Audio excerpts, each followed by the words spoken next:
have to go back to what the strategy was at the beginning of the shutdown. There were two goals, both of which I support. One was standing up to Donald Trump. The other was getting some resolution on the ACA premium tax credit issue. The problem was the shutdown wasn't accomplishing either goals, and there was there was zero likelihood that it was going to.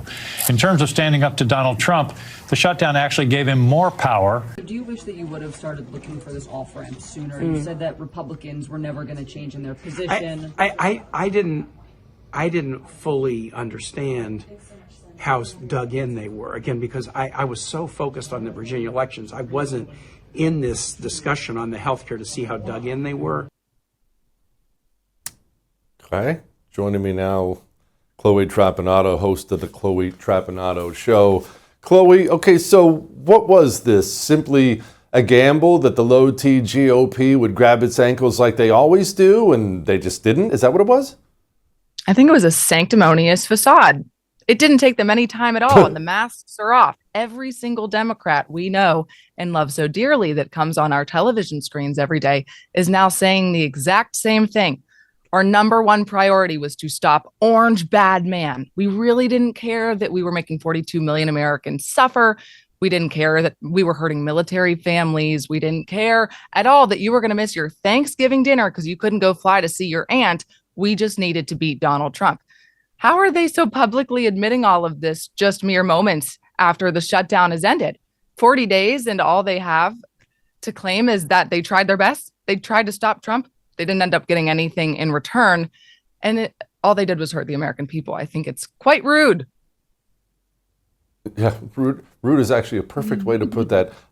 Just Chloe, rude. I talked in the open about this Dr. Frankenstein situation, at least it appears to me we have, where Democrats have programmed their herd-based animals for so long to believe that Trump is the end of all fear, the sum of all fears, that now that even if it hurts the country, even if it burns down the country, you have to at least appear to be fighting him or you're not going to stay in office.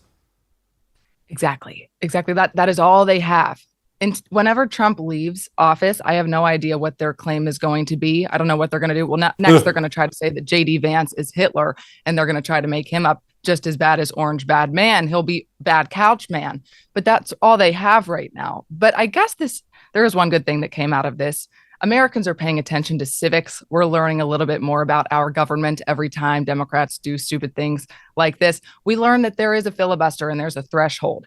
And just because they're spouting off that Republicans are in control of everything and it's all Trump's fault that you're not getting your SNAP benefits, Americans did a little bit more digging. They did a little research. And they started discovering some things about our government that they might not have known before, that, hey, just because Republicans have a majority in the Senate, the House, and the presidency, that doesn't mean they can just do whatever they want. Our founding fathers made it so that the party in power could not just do whatever they want. They need to work with the other side of the aisle, the Democrats, to get major bills and legislations passed through. And unfortunately, it took 40 days for 5 more sane Democrats to work with Republicans and come over to the side of common sense. And Americans are seeing that, wow, the people that we elect actually do need to work together. They do need to have some sort of common sense and some sort of morality to get things done in this government. And so hopefully that shed a light on who these people are, what they're actually electing them to do. And then Americans might think to themselves the next time there's a vote, an election, okay, well, let's maybe get somebody in here, somebody else like John Fetterman. Maybe let's return to the moderates. Let's elect more people like that can actually pass legislation, get things done, and not just throw temper tantrums and lead the American people suffering for months on end. Chloe, part of the problem is, as you well know, is that you don't control the Democrat Party. Neither do I, even all the normies out there. It's Democrats who control the Democrat Party. And they don't want John Fetterman. I mean, shoot, Josh Shapiro can't even entertain running for president because he's a Jew. Chuck Schumer is already facing calls to get not kicked out of leadership, or to get kicked out of leadership. The Democrat base is not crying for moderation or reasonable or anything good for the country. None of these calls are coming from the Democrat Party. How do we deal with that? How do we deal with the Mamdanis of the world? That's a great question, Jesse. I was reading Dinesh D'Souza's book this weekend. I just started The United States of Socialism. And I think what we do is we start to have young people, my generation especially, start to read, start to do a little bit more primary research, and read books like this that very articulately lay out the history of socialism and how we got to where we are today. And maybe that won't happen. Maybe it's going to take the younger generation many more years to come to common sense and realize that socialism is not the way to go. So until then, I think the Republicans just need to do a really good job of painting a very clear picture of exactly who they are and what they stand for. We need to tell our kids, our students, our friends exactly what it is socialism is, exactly what communism is. We need to have the facts on our side so that we can lay out who the enemy is and how to defeat them with words, with debate. Because until then, Democrats are just going to continue to spread this false messaging and promulgate these same poisonous ideas on TikTok throughout all of the different algorithms that really socialism is fine, that people like Mom Donnie are normal, that radicalism is totally cool, it's hip. I mean, there's girls on TikTok that are saying after Mom Donnie won, democracy is hot. You know, they're throwing out everything they can. They're going to say they will make everything free. Socialists will make everything free. Obviously, the economy is not in the best place right now, so it's working.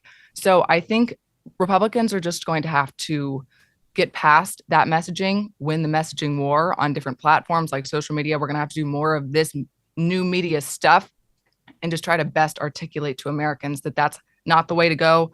Again, read 1984 by George Orwell. I'm telling all of my TikTok fans and Instagram audiences that we just have to be armed with verbal weaponry to win, because that is how we're going to get past people like Zohran Mamdani. Plus, they will see over time that Zohran Mamdani is horrible for New York, and socialists overall would be horrible in any form of leadership because it just doesn't work here in America. We are a capitalist constitutional republic. The reason that millions and millions of immigrants are trying to get to America every single day is because we are a capitalist society where the American dream can happen, where we can prosper.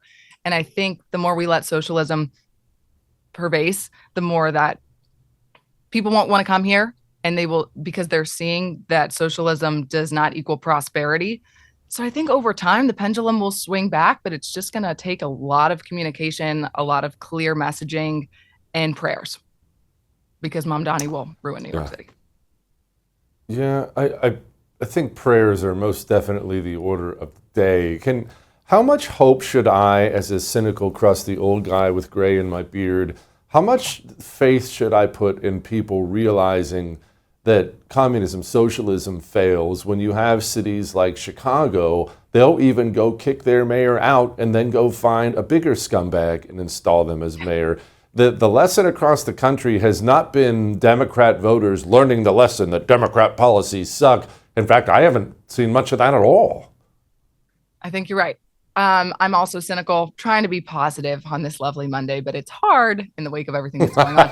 I just saw a video of a Chicago person murdered on the side of the street and cars were just driving past. No care in the world. Oh, dead body.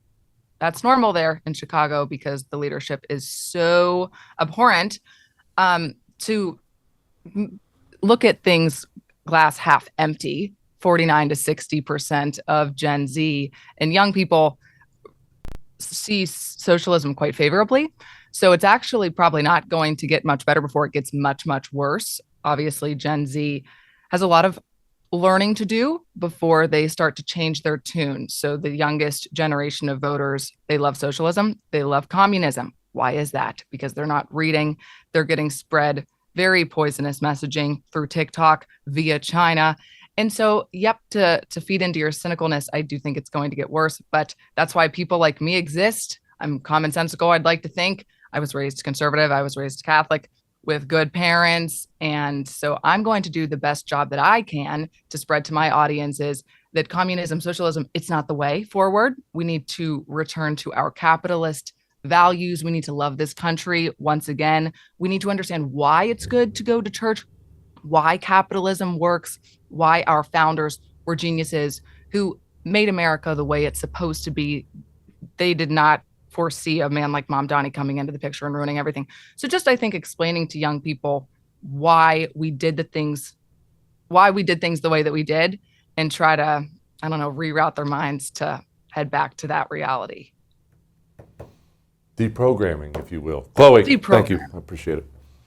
I would thank you for coming to my YouTube channel, but I know how brilliant it is, and I know you love it here. So subscribe and watch. We're going to start really ramping things up and putting some funny stuff, some interesting stuff out there, some collaborations. Either way, my YouTube channel is officially the place to be. So stick around.